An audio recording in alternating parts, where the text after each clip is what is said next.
in Paisley in 1910. So she was only 16-year-old, but she started working in a drawing office.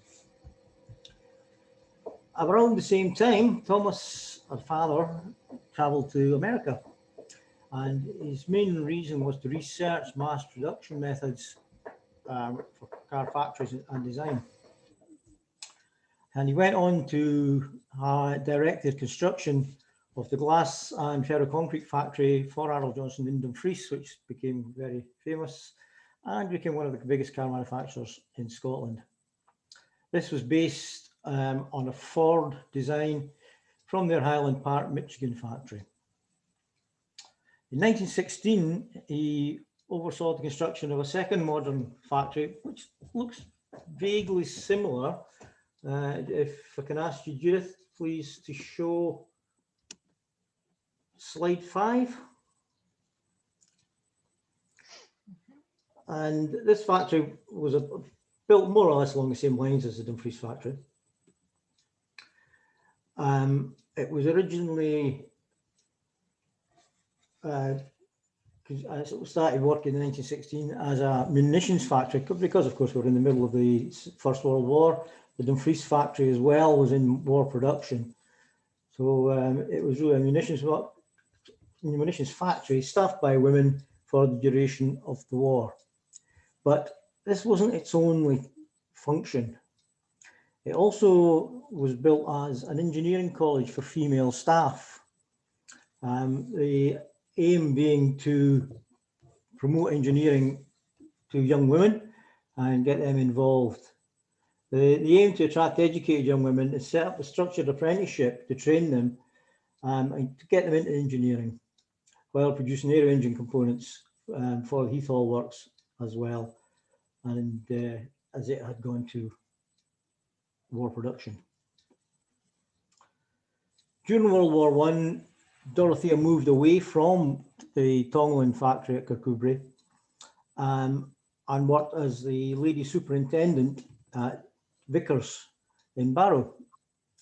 One of the advantages she had here was her multilingual skills, because a lot of the women there, or the young girls there, were actually refugees from Europe, and her skills in other languages did help. And she then set up an apprentice scheme for these girls.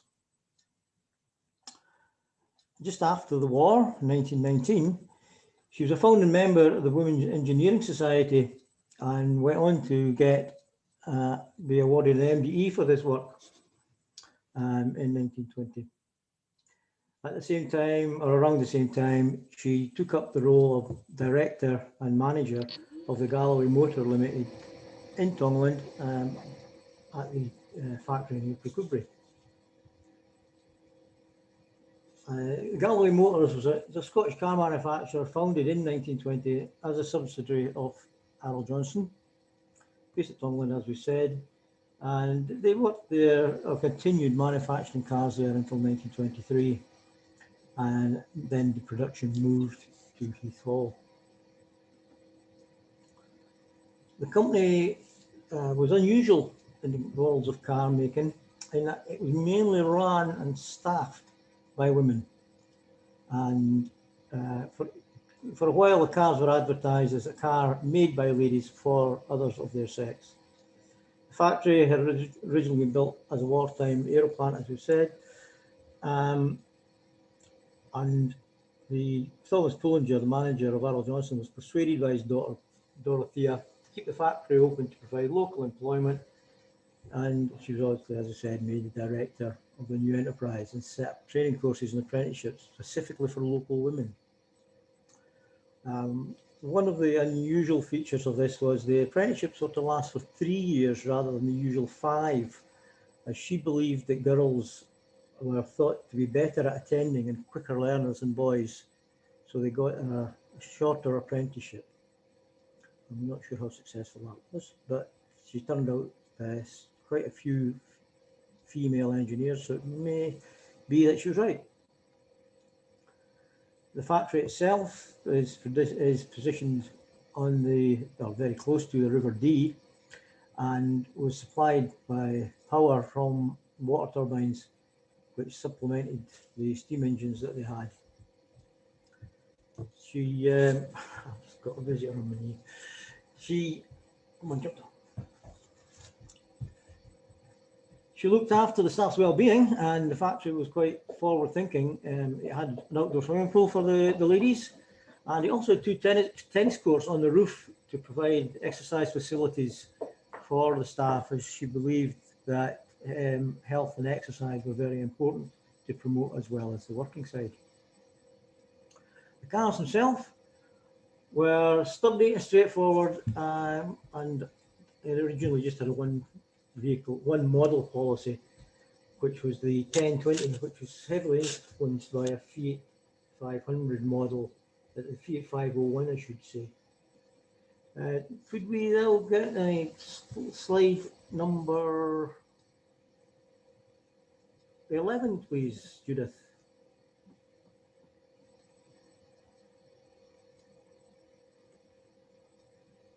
We have quite a nice little advert for the 1120 horsepower rather than 1020.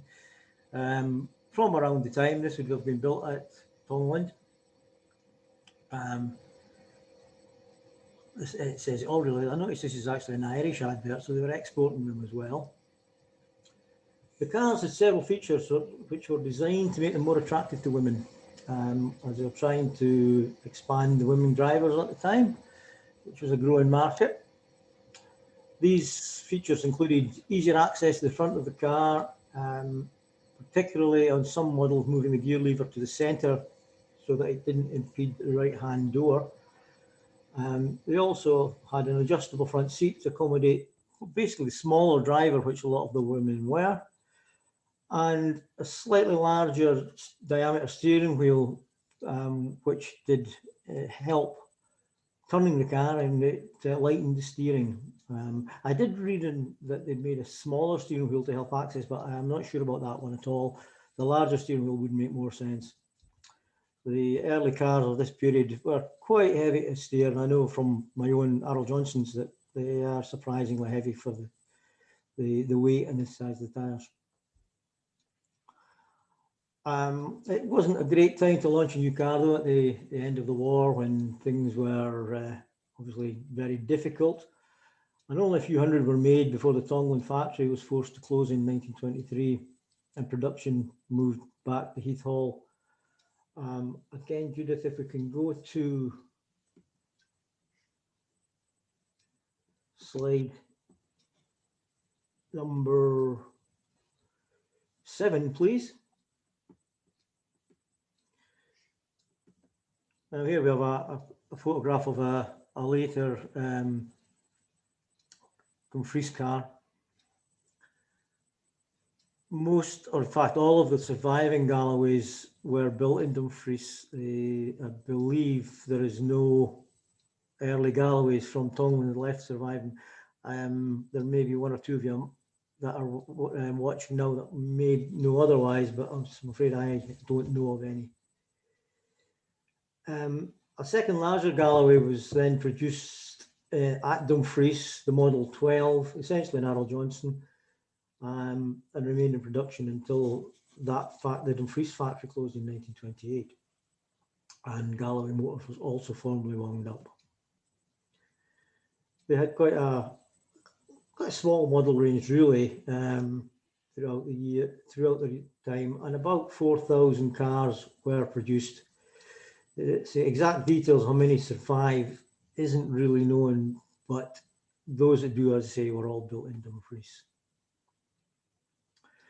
In 1923, Dorothée was admitted as the first woman member of the Institute of Automobile Engineers.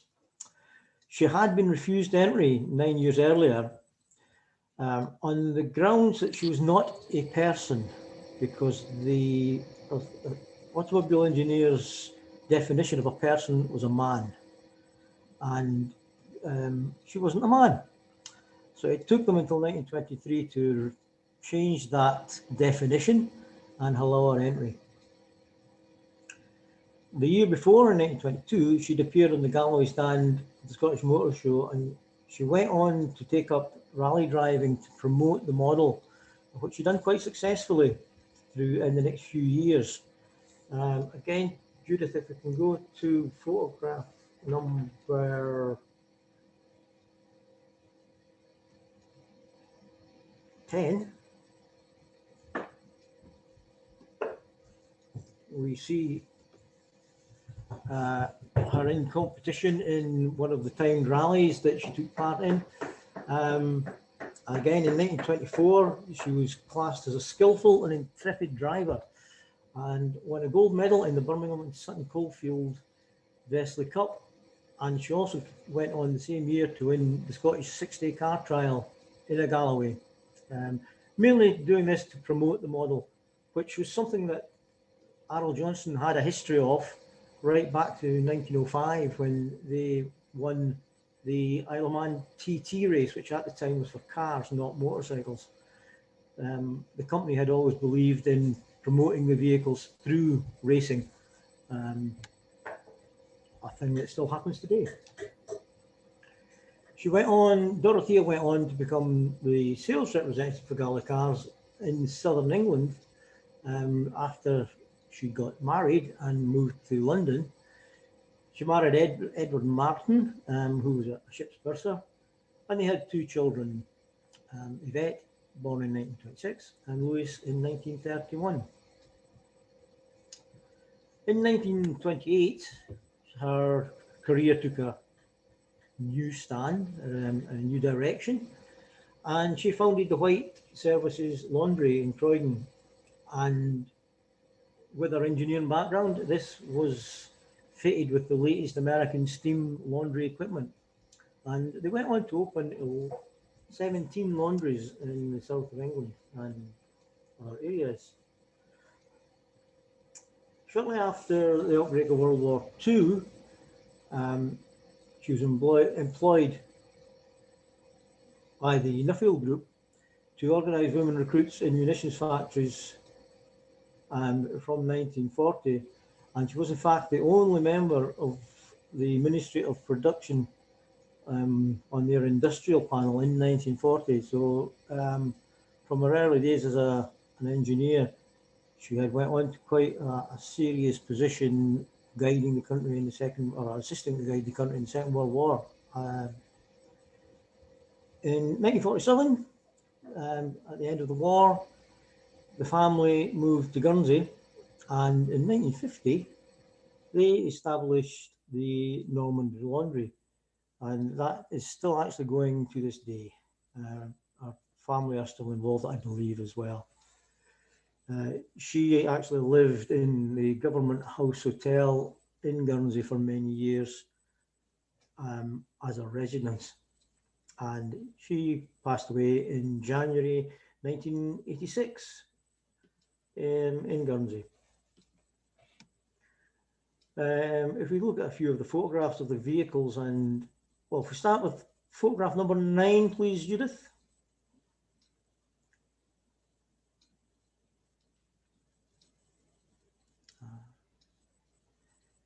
Which is a nice little sign for the cars themselves. And if we then just can move down through, if we go back to photograph number 4, these are views of cars of the time, of the early models, with that Galloway there, with a very esteemed looking couple. Photograph number 6, please. And here we are again. This is more like the kind of terrain they would be taking the cars along on their trials, the roads of the day. Not much at all like what we have now. And number 7, Judith, please. And again, the smaller, lighter Galloway, which I believe this was more of a Dumfries-based car. The wheels, certainly on the Arnold Johnsons that I'm aware of, can vary from the disc style shown here to artillery steel wheels to wooden wheels, and they don't seem to have any pattern to age. The wheels are fitted various times through the manufacture of the cars. There's no chronological order. Could we go to photograph number 8, please, Judith?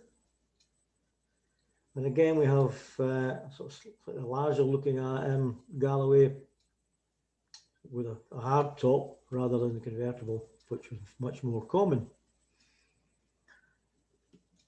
If we go to photograph 12, we come more up to date. There's a series of photographs that we'll go through. These are cars that currently are still in use. These series of photographs were actually taken in 2013 to mark the centenary of the Dumfries factory. We managed to gather together quite a few Arrol Johnsons and a few Galloways. You can see the similarity as we go through these. If you just like to scroll through these photographs slowly, Judith, just in order. Here we have the same car. The car on the left is my 1914 Arrol Johnson. You can see the different style of the bonnet from on the pre-war vehicles. That was discontinued, so that after the war they all had the radiator at the front. If you're on to the next one, please, Judith. The very nice emblem and radiator mascot for the Galloway of the Scottish Thistle. And the next one again, please. We have some of the lineup. I'm sure some of you that are watching, I'm sort of looking at Neil Lawson here, I'm sure will recognise several faces and several cars among the lineup. And although there are Galloways and Arrol Johnsons, I think you can see the similarity of design of the vehicles.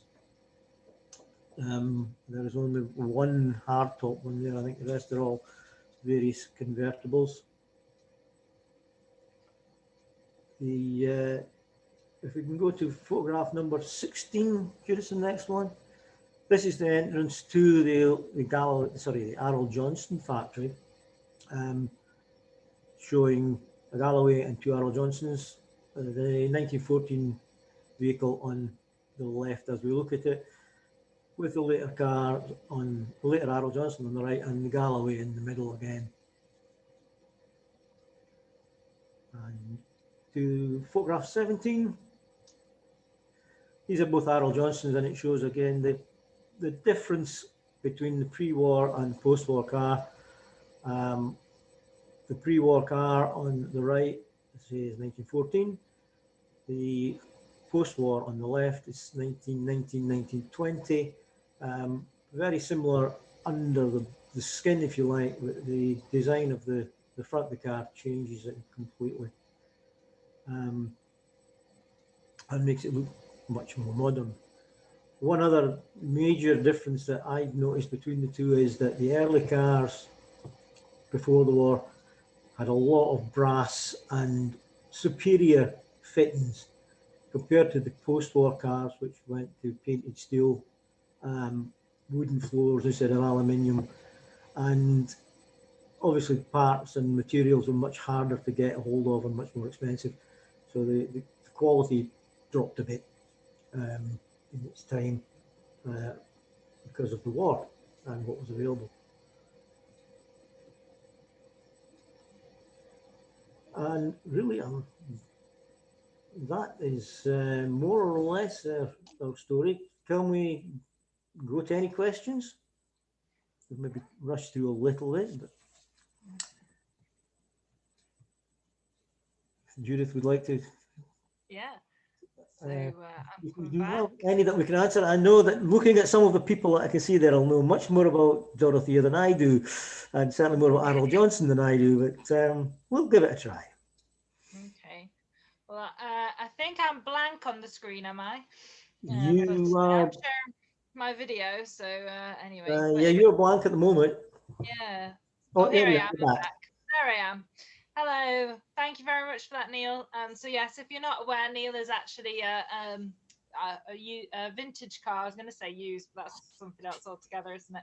A vintage historic car enthusiast. So he owns two of these beautiful cars.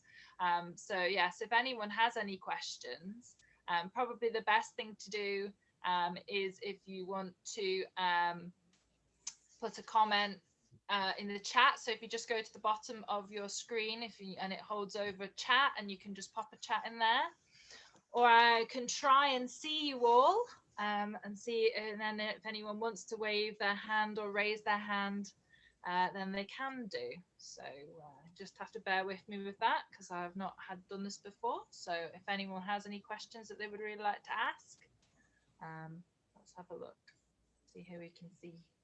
So hello everybody.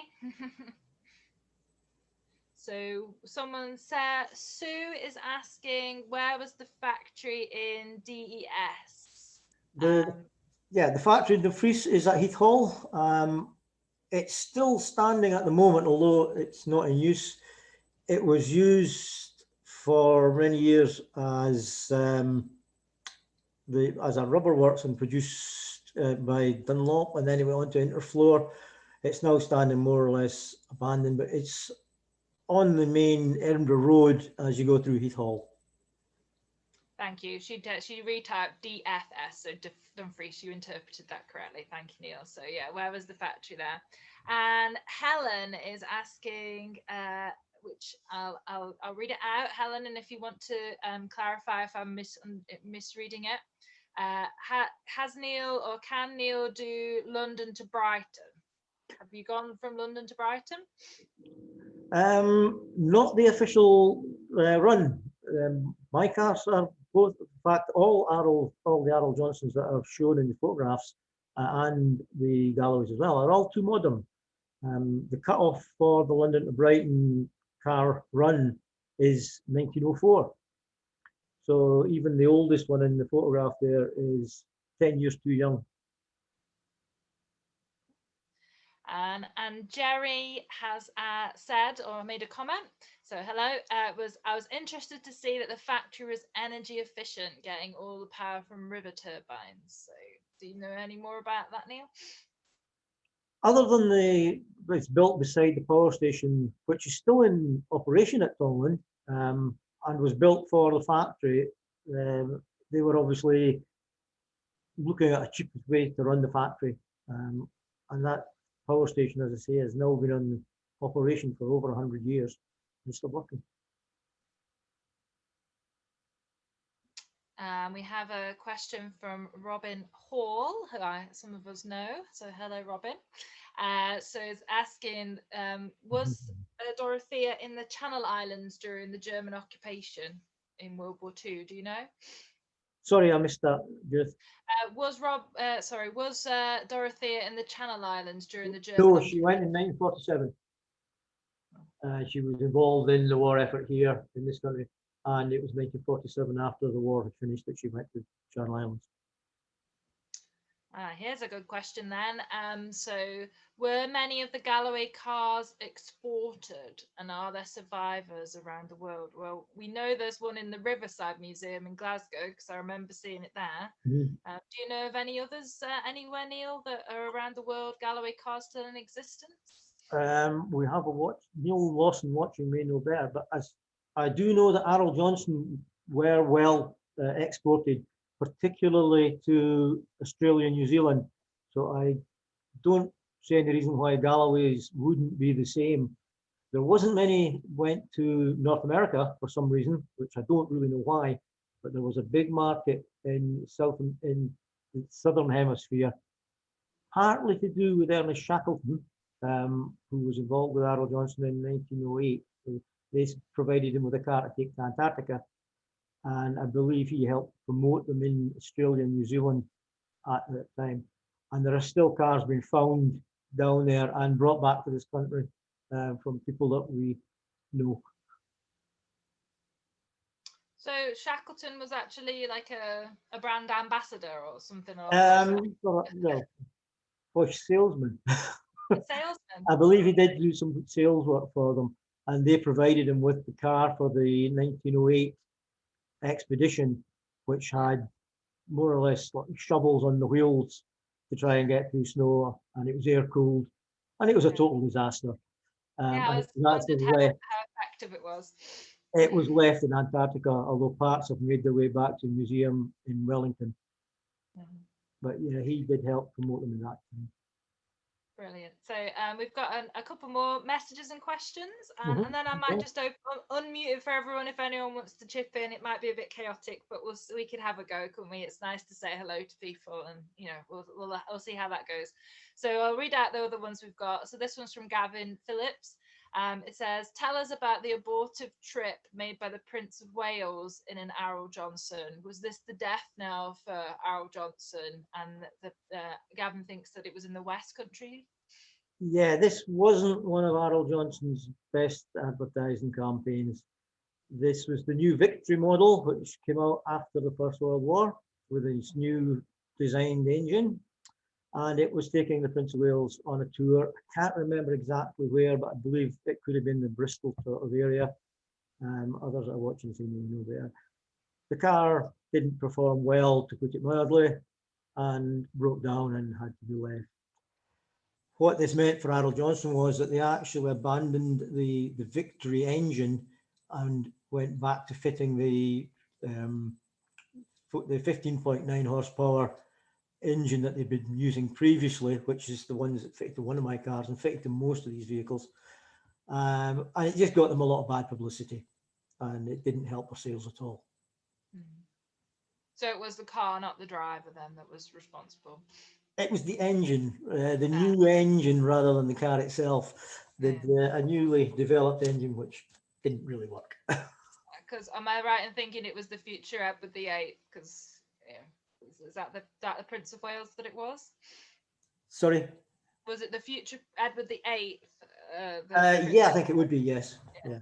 Because he had a bit of a reputation for being not good for much. I just wondered if they tried to pin it on him, or I don't think he was driving. I think he was being chauffeured, and the car just there you go. died. So we have a question about the Tongland factory.